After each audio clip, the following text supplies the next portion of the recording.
Bonjour à tous et bienvenue dans ce nouveau journal du FCAT, un journal avec beaucoup de résultats et pas mal de bonnes nouvelles. Salut Fred. Salut Morgane. Ça va ? Très bien. Un peu humide le week-end. On va la sécher ce week-end.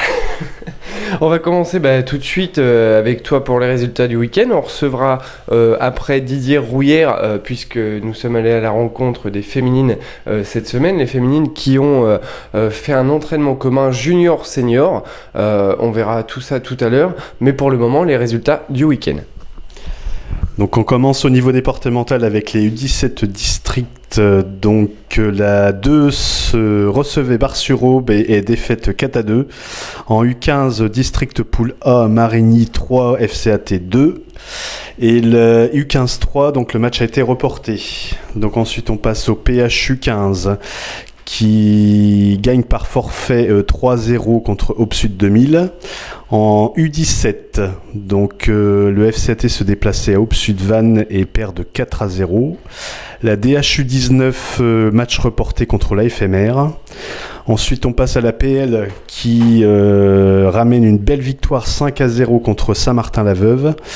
Et enfin, on termine par nos DH seniors qui jouaient cet après-midi contre Cormontreuil et qui gagnent 3-2. 2 victoires des seniors. On n'a pas eu de résumé de match. En revanche, on était quand même au match de la DH. Ouf. Je pense que c'est ce qu'on peut dire. On a Ména qui est là à la rigueur. Ména, tu vas venir. On va parler un petit peu du match. On a un petit peu de temps. Viens. Il était chaud dans les tribunes. Viens, parce que on a mené 1-0. Égalisation de Cormontreuil. 2-1 pour Cormontreuil sur un but. Va falloir que je regarde la vidéo pour savoir qui a marqué parce que j'ai pas eu le temps de comprendre. Mi-temps. Deuxième mi-temps, quelques changements du coach, mais des changements gagnants. Puisqu'on égalise à 2-2, on revient à 3-2. Une fin de match tendue, c'était compliqué. Oui, mais on voyait aussi qu'on pouvait revenir au score et même gagner le match. La deuxième mi-temps, on a fait une très bonne deuxième mi-temps. Et après, je ne sais pas c'était quoi la stratégie du coach, mais elle a été gagnante. Même si on a joué à 10 à la fin. On s'est fait peur un peu. Après, même les occasions qu'ils ont eues, c'est nous qui leur avons donné. Pour moi, pour ma part, c'est nous qui leur avons donné. Et on va retenir le résultat et que les seniors continuent à travailler. C'était un beau match. Avec beaucoup de suspense. Et on a pris plaisir dans les tribunes à commenter le match. Avec un peu de tension. Avec un peu de tension, tout à fait, parce qu'ils nous ont fait peur. Et on aurait dû en mettre plus, je trouve, pour ma part. Parce que j'en ai parlé avec Fred. Et... Voilà, il y a eu Wissam qui est rentré, on a raté un penalty, c'est ton joueur, c'est ton chouchou, c'est pour ça que je parle de lui. C'est pas toi qui vas lui faire la dédicace, c'est moi qui lui fais la dédicace aujourd'hui. Et voilà. Très bien. Merci Ména. Justement, on va écouter la réaction du coach à la fin du match qui lui est content de ses joueurs mais qui s'est fait peur aussi. On a joué une équipe de Cormontreuil vraiment très intéressante sur le point de vue du jeu où ils ont vraiment été performants. On a fait un très bon premier quart d'heure, je pense, où on a marqué un très beau but. Et c'est vrai qu'après, derrière, on s'est un petit peu mis en difficulté, surtout défensivement, avec des mauvaises relances plein axe qui font qu'on a pris 2 buts coup sur coup en deuxième mi-temps. Et on est rentré avec un score de 2-1. Voilà, à la mi-temps, j'ai juste demandé qu'on corrige l'aspect défensif parce qu'offensivement, j'avais rien à reprocher aux garçons qui ont été très performants. Ils ont créé des situations. Le seul petit quelque chose que j'aurais pu dire, c'est de finir une ou deux situations en but. Maintenant, c'est vrai que la deuxième mi-temps a été beaucoup plus satisfaisante sur l'ensemble du jeu, donc défensif et offensif, où on a vraiment senti une équipe du FCAT qui avait des ambitions, qui portait le danger rapidement sur le but adverse. Et c'est vrai qu'on a marqué logiquement 2 buts qui font qu'on a gagné aujourd'hui 3-2. Donc non satisfait du résultat, satisfait entièrement sur la deuxième mi-temps. Voilà, il y aura encore du travail à faire défensivement, surtout sur les coups de pied arrêtés, parce que bon, on prend énormément de buts dessus. Mais offensivement, j'ai vraiment vu des très belles choses aujourd'hui. Donc il faut rester comme ça, poursuivre ce parcours qu'on est en train de faire et voilà, rester le plus longtemps possible invaincu et grappiller des points à l'extérieur et voilà, et faire le plein à domicile. Voilà pour les réactions de Florian Jarja. T'en penses quoi, toi, Fred ?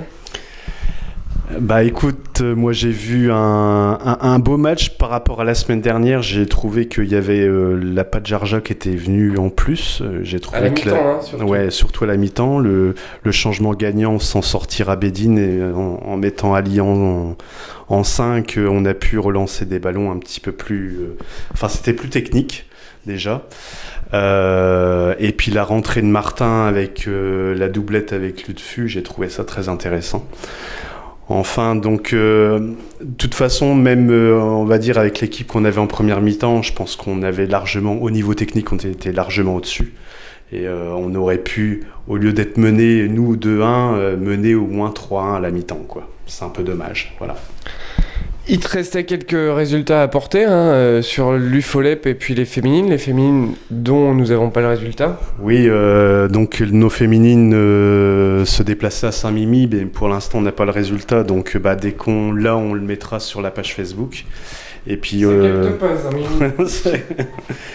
et puis je voulais parler aussi un peu de l'UFOLEP qui a joué la semaine dernière, on a oublié d'en parler, donc qui avait fait un premier match contre l'ASL et qui avait gagné 4-2.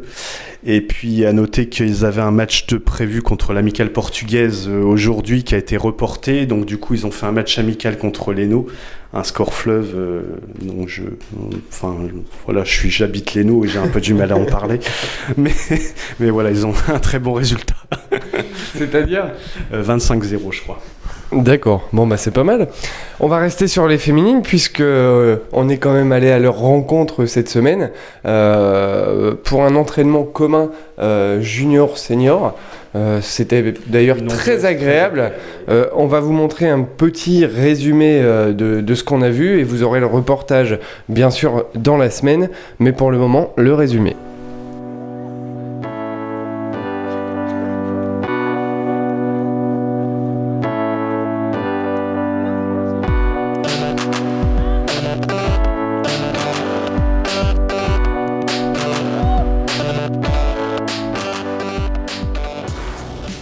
C'est vrai que depuis plusieurs années, certaines ont démarré en débutant, ça fait 4-5 ans qu'elles jouent.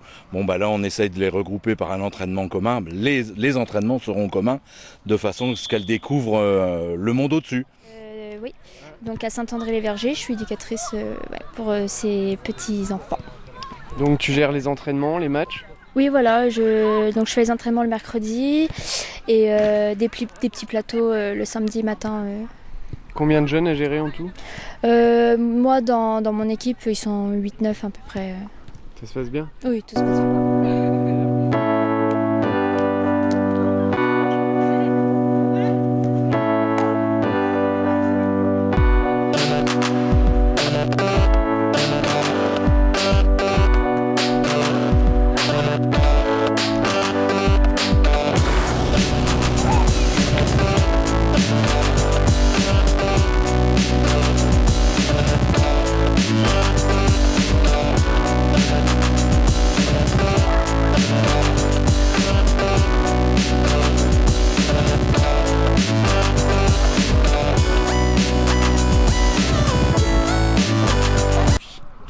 Donc l'année dernière joueur, cette année entraîneur, Ouais. entraîneur des féminines. Ouais. Pourquoi ?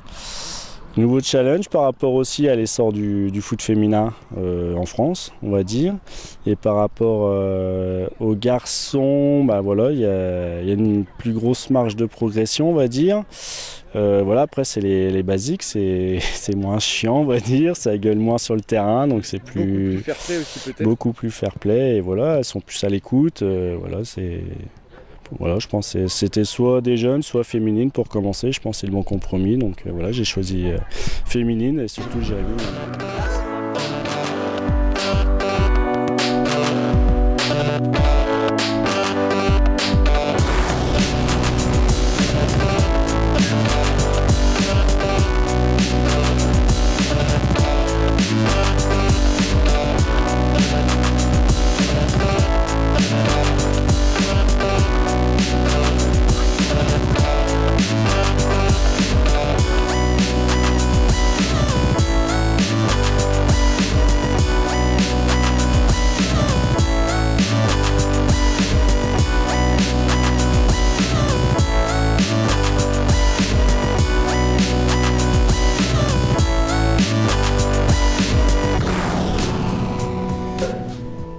Voilà un très bon moment passé avec les féminines cette semaine.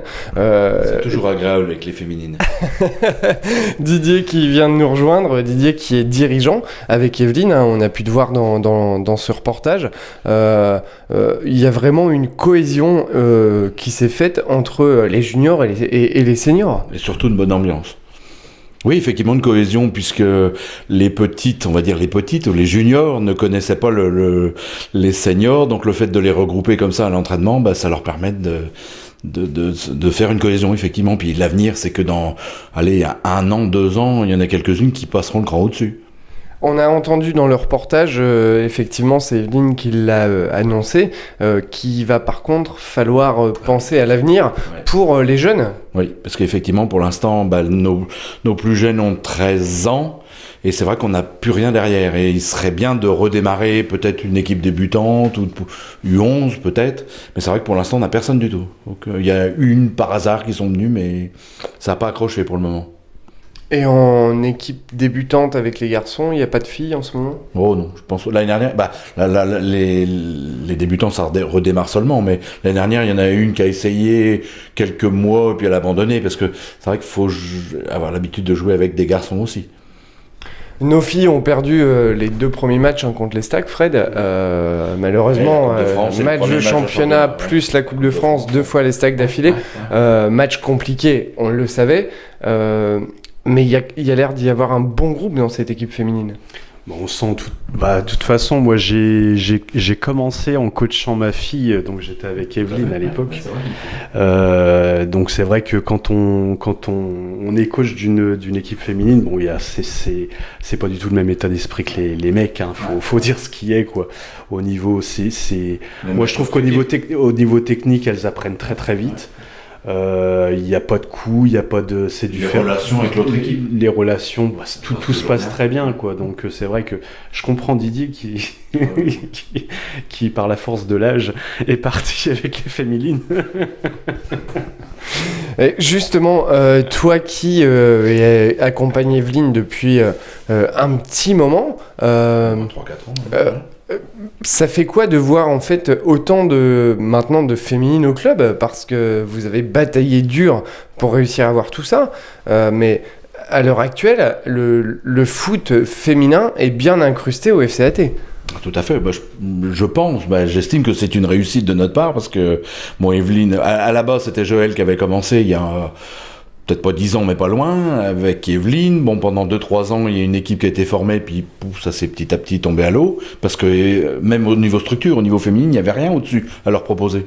Alors que maintenant, on peut leur proposer pratiquement de débutants jusqu'à senior. Tout s'enchaîne, ce qu'il y avait pas. Avant, il y avait que les stacks, donc à les stacks, c'était que les meilleurs, évidemment. Donc c'est pour ça qu'on avait perdu. Bon, là, cette première équipe féminine, on l'avait perdue. Et puis, donc Evelyne a redémarrer une équipe en poussin, effectivement, et elle a redémarré cette équipe en poussin, et depuis, elle continue d'évoluer. Moi, ça fait, 3-4 ans que je suis avec elle, et c'est vrai que c'est que du plaisir. Et le club fait un gros travail en plus pour les féminines, puisque c'est important ça pour le club.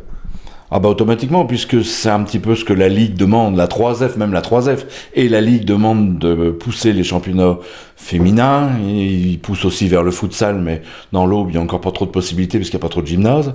Mais c'est vrai que c'est un impératif de la Ligue. Il faut savoir également que si on a le bonheur de remonter en CFA2, on est obligé d'avoir une équipe féminine senior. Donc il faut à tout prix qu'elle reste. Bon, c'est vrai que leurs 2 premiers matchs contre les Stacks, faut pas se baser sur ce match-là. Il y aura d'autres matchs plus faciles, on va dire. Ils vont terminer en milieu de tableau et puis ça se passera très bien. Il valait mieux se compliquer la tâche au départ et puis maintenant jouer tranquillement. Messieurs, en tout cas, merci beaucoup. Il y avait d'autres choses à rajouter ? Peut-être les matchs du week-end prochain. Comme tu veux. Allez, tout de suite, les matchs du week-end prochain. Donc on démarre avec la Coupe de France, donc le 4e tour où notre équipe Fagnon accueille Éclaron, donc ça sera à Sainte-Savine, dimanche à 15h exceptionnellement. Donc en DH féminine, dimanche à 15h, nous recevons Villers-Semeuse à la Caille. Merci Didier. Attends, je vais répondre.